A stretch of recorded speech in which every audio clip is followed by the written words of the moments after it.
എല്ലാവർക്കും automation engine എന്ന ചാനലിലേക്ക് സ്വാഗതം. ഇന്ന് നമ്മൾ നോക്കാൻ പോകുന്നത് എങ്ങനെയാണ് ഡിലീറ്റ് HTTP മെത്തേഡ് സപ്പോർട്ട് ചെയ്യുന്ന API കരേറ്റെ ടൂൾ യൂസ് ചെയ്ത് സെൻഡ് ചെയ്യുന്നത് എന്നുള്ളതാണ്. അപ്പോൾ ഇതിൻ്റെ സെനാരിയോ ഞാൻ ഓൾറെഡി എഴുതി വെച്ചിട്ടുണ്ട്.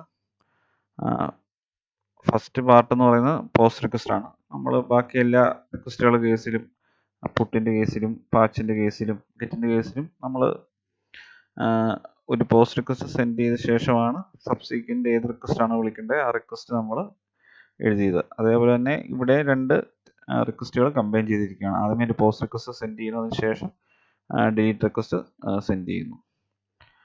ഇവിടെ ആദ്യം നമ്മളൊരു പേലോഡ് പാസ് ചെയ്യുന്നു, അതിനുശേഷം കിട്ടുന്ന റെസ്പോൺസിൽ നിന്ന് ID വാല്യൂ എടുത്തൊരു വേരിയബിളിലേക്ക് സ്റ്റോർ ചെയ്തു. പോസ്റ്റ് ID എന്നുള്ളതാണ് വേരിയബിൾ. ആ വേരിയബിൾ നമ്മൾ സബ്സീക്വൻ്റ് റിക്വസ്റ്റിൻ്റെ പാത്ത് പാരാമീറ്റർ ആയിട്ട് പാസ് ചെയ്തു.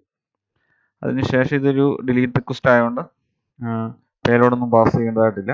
അതിനുശേഷം മെത്തേഡ് ഡിലീറ്റ് എന്നാക്കി. അതിനുശേഷം സെൻഡ് ചെയ്യുക. സ്റ്റാറ്റസ് കോഡ് 200 ആണ്. അപ്പം ഈ API എൻഡ് പോയിന്റ് നിലവിലുള്ള സെറ്റ്സ് ഓഫ് റെക്കോർഡ്സ് എന്താ നമുക്ക് നോക്കാം. അപ്പം നിലവിൽ ID 17 വരെയുള്ള റെക്കോർഡാണ് ഉള്ളത്. റെക്കോർഡ് ഇവിടെ ഉദ്ദേശിക്കുന്നത് പോസ്റ്റുകളാണ്. അപ്പോൾ 17 പോസ്റ്റ് ഉണ്ട്. ഇപ്പം നമ്മുടെ ഈ ഒരു ഫീച്ചർ ഫയലിനകത്ത് ടോട്ടൽ 5 സെനാരിയോസ് ഉണ്ട്. അപ്പം 5 സെനാരിയോസിനകത്തും 5 പോസ്റ്റ് റിക്വസ്റ്റ് ഉണ്ട്. അപ്പോൾ സ്വാഭാവികമായിട്ടും 5 ID ക്രിയേറ്റ് ആകണം. അപ്പം നിലവിൽ 17 റെക്കോർഡ്സ് ആണ് ഈ ഒരു എൻഡ് പോയിന്റിൽ ഉള്ളത്. അപ്പം ഇതിലൂടെ 5 കൂടെ കൂട്ടുമ്പോൾ 22 IDs ക്രിയേറ്റ് ആകേണ്ടതാണ്. 22 IDs ക്രിയേറ്റ് ആകും. പക്ഷേ ഈ 5th സെനാരിയോയുടെ കേസ് വരുമ്പോൾ അവിടെ ഒരു ഡിലീറ്റ് ഉള്ളതുകൊണ്ട് 22nd ID റിമൂവ് ആവും. അപ്പം ടോട്ടൽ ഈ ഒരു ഫീച്ചർ ഫയൽ റൺ ചെയ്ത് കഴിയുമ്പോൾ ഈ ഒരു പർട്ടിക്കുലർ എൻഡ് പോയിന്റിൽ 21 റെക്കോർഡ്സേ കാണുള്ളൂ. ഇനി നമുക്ക് ഈ ഫീച്ചർ ഫയൽ റൺ ചെയ്ത് നോക്കാം. ഫീച്ചർ ഫയൽ റൈറ്റ് ക്ലിക്ക് ചെയ്യുക, റണ്ണേഴ്സ് കൊടുക്കുക, കുക്കുംബർ ഫീച്ചറിനുള്ള ഓപ്ഷൻ സെലക്ട് ചെയ്യുക. എക്സിക്യൂഷൻ സ്റ്റാർട്ട് ആയിട്ടുണ്ട്.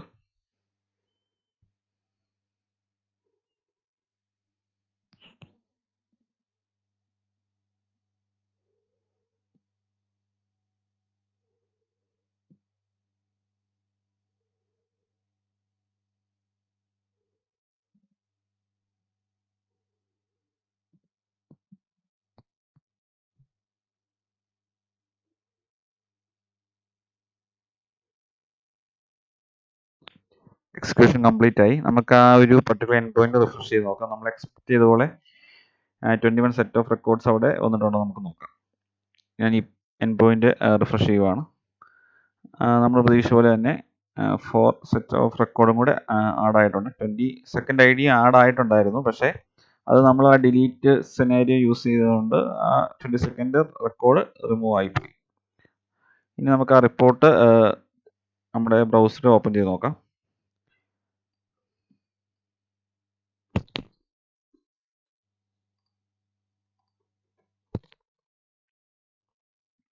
ഓക്കെ, അപ്പോൾ ഫീച്ചർ ഫയൽ പാസ് ആയിട്ടുണ്ട്. മൊത്തം 5 സെനാരിയോസ് ഉണ്ട്. 5 പാസ്ഡ് സെനാരിയോസ്, ഫെയിൽഡ് 0, മൊത്തം എക്സിക്യൂഷൻ ടൈം കൊടുത്തിട്ടുണ്ട്. ഇനി ആ ലിങ്ക് ക്ലിക്ക് ചെയ്ത് കഴിയുമ്പോൾ 5 സെനാരിയോസ് ഉണ്ട്. 5th സെനാരിയോയിലേക്ക് പോവാം. 5th സെനാരിയോക്കകത്തെ പോസ്റ്റിൻ്റെ ഡീറ്റെയിൽസ് നമുക്ക് നോക്കാം. N method post. ഓക്കെ, നമ്മൾ ക്രിയേറ്റ് ചെയ്ത പോസ്റ്റിൻ്റെ ID റെസ്പോൺസീവ് വന്നിട്ടുണ്ട് 22 ആണ്. ഡിലീറ്റ് ചെയ്യുമ്പോൾ ഈ ഒരു പർട്ടിക്കുലർ എൻഡ് പോയിന്റ് ആണ് നമ്മൾ ഹിറ്റ് ചെയ്തത്.